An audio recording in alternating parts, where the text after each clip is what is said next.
If you love Baltimore sports, you'll love WNST.net. Hey, if anybody is here to talk NFL or talk the Ravens, my name's Peter King. I work for Sports Illustrated.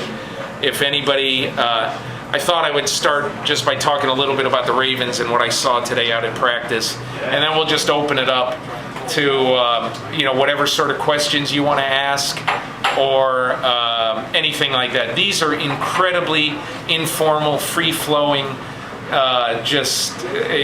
Whatever you want to talk about, we'll talk about.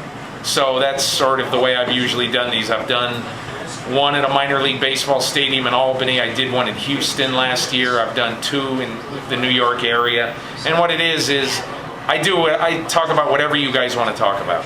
So I thought we would just start with the Ravens and just say that, to me, there's good news and bad news with the Ravens.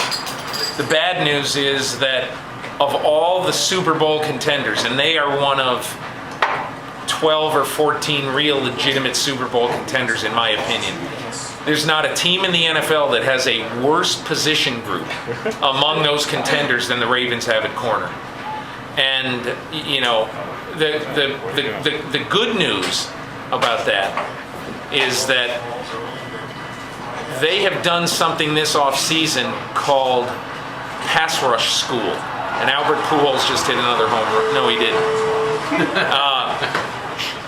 They did this thing called pass rush school. And what that is that Greg Madison and the defensive assistants basically got together and they said, look, we watched our tape from last year. We don't like what happened when we saw a lot of the individual one-on-one matchups, and we saw how our guys didn't have the proper technique and in some ways got overpowered.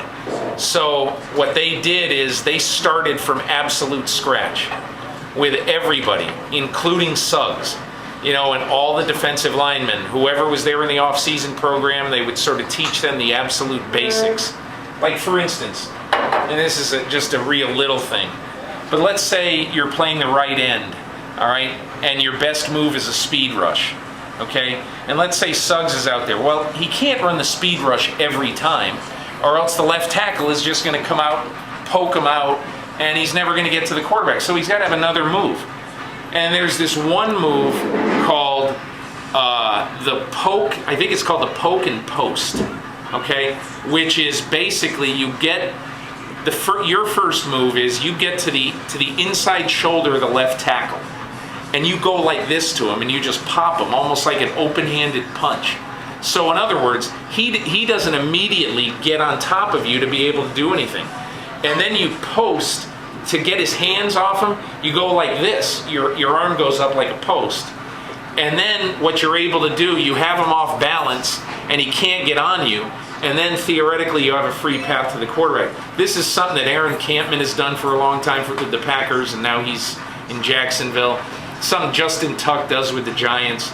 Those are the kind of things that the Ravens worked on this offseason to try, for a very important reason, at least in my opinion. They know that there's going to be an awful lot of three-man rush necessary this year to help the back end.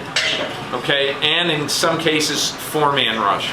So in other words, they don't want to leave Chris Carr and Fabian Washington naked back there. Or even if Ladarius Webb, who's going to come off physically unable to perform tomorrow and practice really for the first time, and he's obviously their best all-around cornerback right now. So they don't have to rely on him to take, for instance, Santonio Holmes and single him and stay on him. So those are some of the things that they're trying to do. They're trying to get better at the 3- and 4-man rush. I mean, when Rex Ryan was here, you were going to see some really crazy blitzes, and they'll still do some crazy blitzes. But what they want to do is they want to make sure that they have enough in their package to not need to send 7 guys to get to the quarterback. Because it's one thing if you've got Revis and Asamoah back there, okay, and are really good single cover guys. They don't have that guy right now. So they want to make sure that they can help cover on every obvious passing down and never leave a guy totally single on the receiver. So that's one thing about today. If you love Baltimore sports, you'll love WNST.net.